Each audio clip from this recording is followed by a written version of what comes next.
Jagat Sukmo.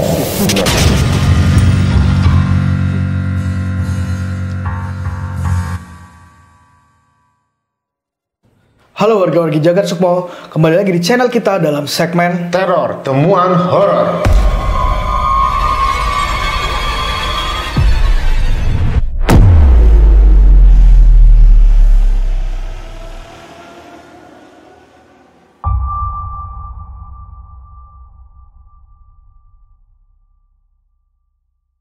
Oke, di segmen teror kali ini gue mendapatkan temuan horor dari Kaskus. Oh. Ya, jadi gue dapet cerita horor nyata. Nyata nih ya? Yang gue ambil dari tweet Kaskus yang ditulis oleh Hari Wijaya. W-I-J-Y-Y. Wijay. Nih namanya nih ya, Wijaya ya. Jadi judulnya adalah Dukun Sok Tahu. Dukun Sok Tahu. Ini lucu nih kayaknya. Ini kayaknya antara lucu dan serem sih. Oke.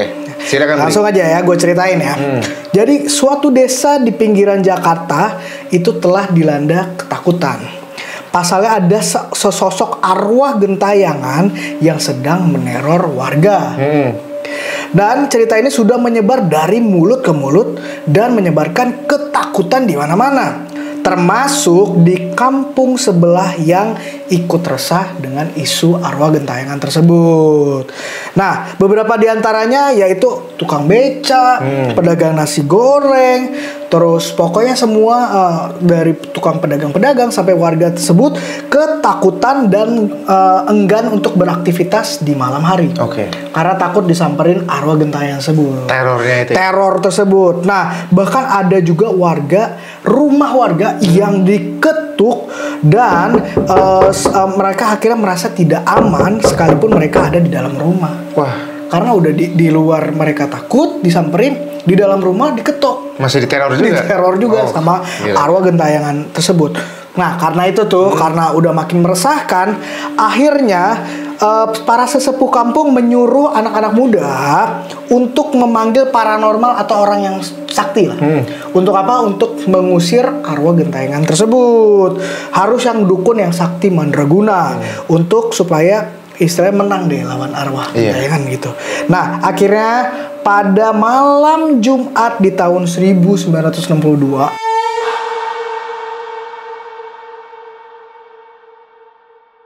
lumayan lama ya. Jadul nih ya. Ya, jadul nih. Dukun sakti itu siap beraksi ditemani dengan adiknya yang dijadikan asisten. Gitu. Nah, dukun itu namanya Jupri atau dipanggil Kong Jupri dan adiknya namanya Kosim. Ya, dukunnya nama Kong Jupri, adiknya namanya Kosim. Ya, Jupri sendiri adalah sesepuh di kampung asalnya.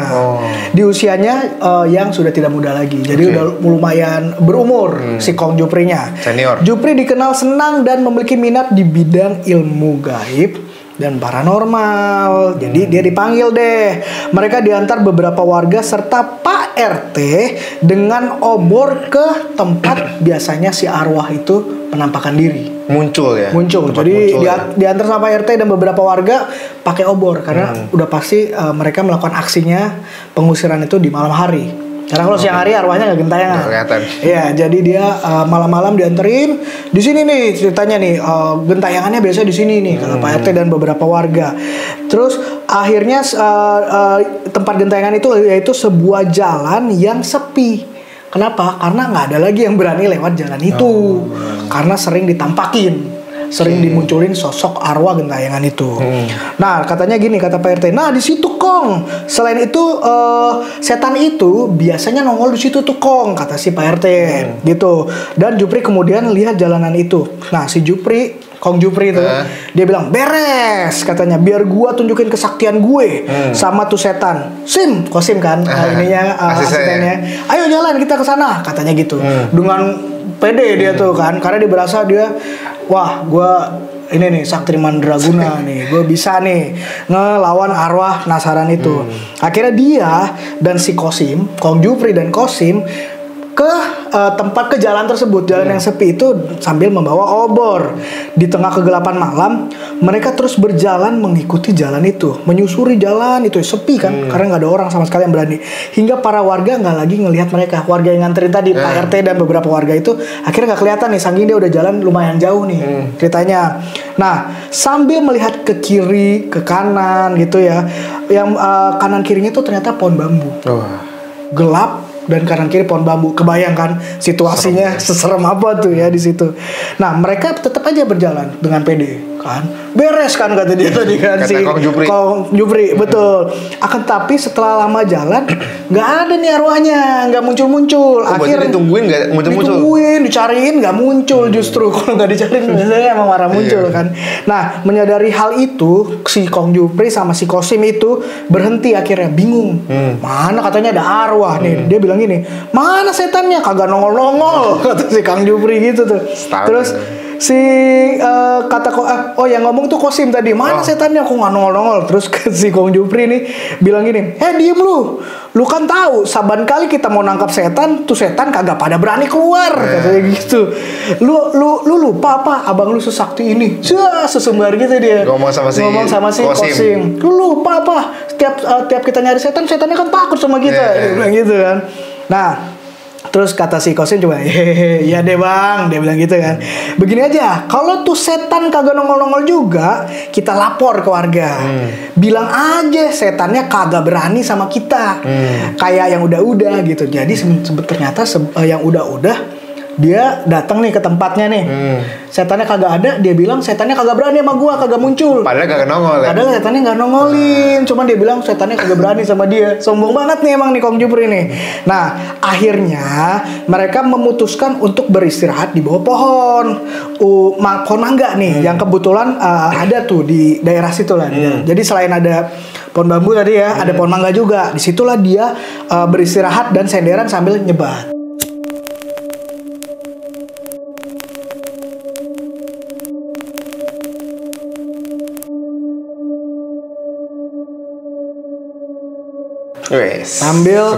Sebat sambil menghisap sebatang rokok. Suasananya tuh sepi, tetap aja sepi karena memang pada dasarnya nggak ada orang yang berani lewat di situ. Dan akhirnya bersantai. Akhirnya para warga yang nungguin dia di ujung jalan tuh sama Pak RT bingung, kok nih orang nggak balik-balik. Terus tapi di satu sisi warga sama RT juga gak berani nyusulin. Dan akhirnya orang mereka percayain aja deh sama si kedua pengusir setan yang konon katanya sakti mandraguna ini. Hingga akhirnya waktu lumayan berjalan, akhirnya ada sementara si Jupri dan Kosim tuh masih nunggu di pohon mangga. Tiba-tiba si Jupri bilang gini, bangun lu, ke si Kosim.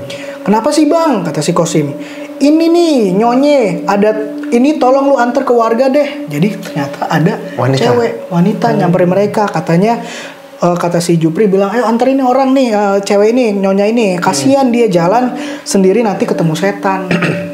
Nah, lu berasa mulai aneh gak sih? Ada yang aneh. Kenapa ada ibu-ibu, nyonya-nyonya berani lewat situ sendirian gitu?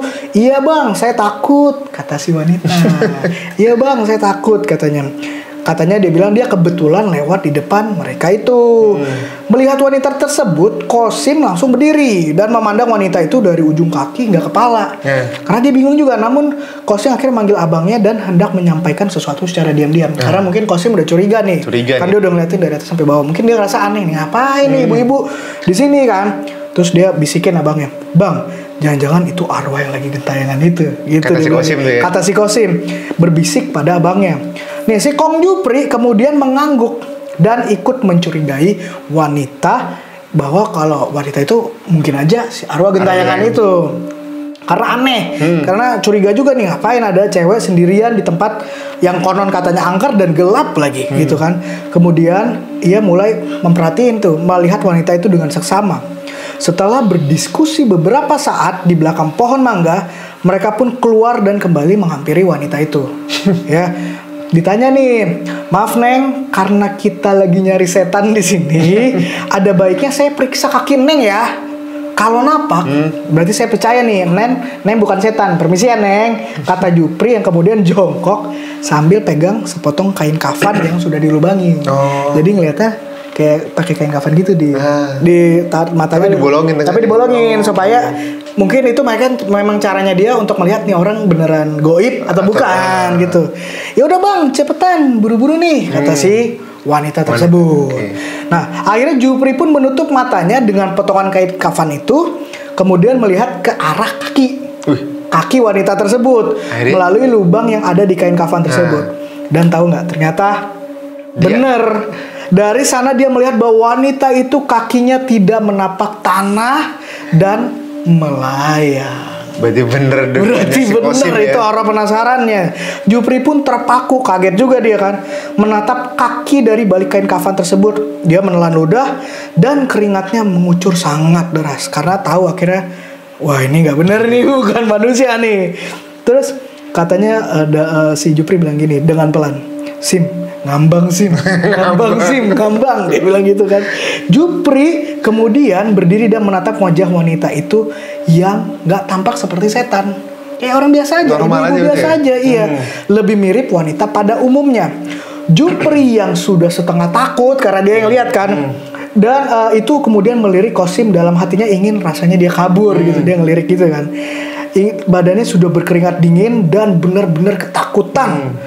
Akan tapi dia juga gengsi. Dia memberanikan diri depan adiknya karena kan tadi udah sumber. Lu gak tahu emang gue ini dukun, gue sesakti itu gitu kan. Tapi sebenarnya giliran dia tampakin arah, wah saya penasaran beneran, dia takut juga. JPR juga dia. Iya, JPR dia. Dengan sigap dia mengeluarkan goloknya dan menodongkan ke arah wanita tersebut. Lu yang selama ini kita cari-cari, akhirnya muncul juga lu. Pakai segala mau nipu kita lagi. Lu kata gua orang bego. Dia bilang gitu tuh. Bentak si Jupri pada wanita yang ternyata arwah penasaran tersebut. Terus, nah bener kan apa kata gua, syukurin lu biar dihajar sama abang gue. Karena si Qasim kan percaya banget nih bahwa abangnya nih sakti gitu. Tiba-tiba wanita itu menghilang dari pandangan mereka berdua. Entah kemana perginya, menghilang dalam sekejap mata dan membuat mereka berdua kebingungan, si Qasim dan si Kong Jupri. Jupri kemudian bernafas lega. Dia pikir setannya udah pergi, sehingga dia nggak perlu takut lagi. Akhirnya dia senyum nih ke si Qasim. Apa gue kata Sim? Setan mah takut sama abang lu. Wah, sambil dia ketawa puas gitu kan. Iya bang, kata-kata si Qasim juga gitu. Terus akhirnya tiba-tiba dia dengar suara dari atas pohon mangga. Katanya gini, di sini bang. Ternyata wanitanya itu bukan pergi, bukan ninggalin mereka, tapi dia pindah terbang ke atas pohon mangga. Akhirnya Qasim dan Jupri menoleh ke pohon mangga. Mereka melihat sesosok wanita berbaju putih dan rambut panjang berantakan sedang duduk di atas pohon sambil ngeliatin mereka berdua. Kayaknya sosoknya kuntilanak. Iya, pastilah. Tak hanya itu, sosok wanita itu juga memamerkan wajah hancurnya dan mengerikan. Terus akhirnya Qasim kabur. Setan nih, langsung kabur dia. Kabur ninggalin si Jupri. Terus kata si Jupri gini, setan, kagak ada kapok-kapoknya lu bikin adek gua lari kocar kacir kayak gitu, kata si Jupri. Sini lu biar gua kepret sampai mampus lu, kata Jupri sambil menodongkan goloknya. Kayaknya nih orang Betawi nih kalau dari logat-logatnya ya. Setan wanita itu pun menatap Jupri. Namun kali ini matanya berubah jadi merah. Mulutnya terbuka memperlihatkan belatung-belatung yang sedang menggeliat di dalam mulutnya yang sudah hancur itu. Gila. Tercium bau busuk yang teramat busuk. Beberapa dari belatung itu bahkan jatuh dari atas pohon. Dan menimpa wajah si Kong Jupri.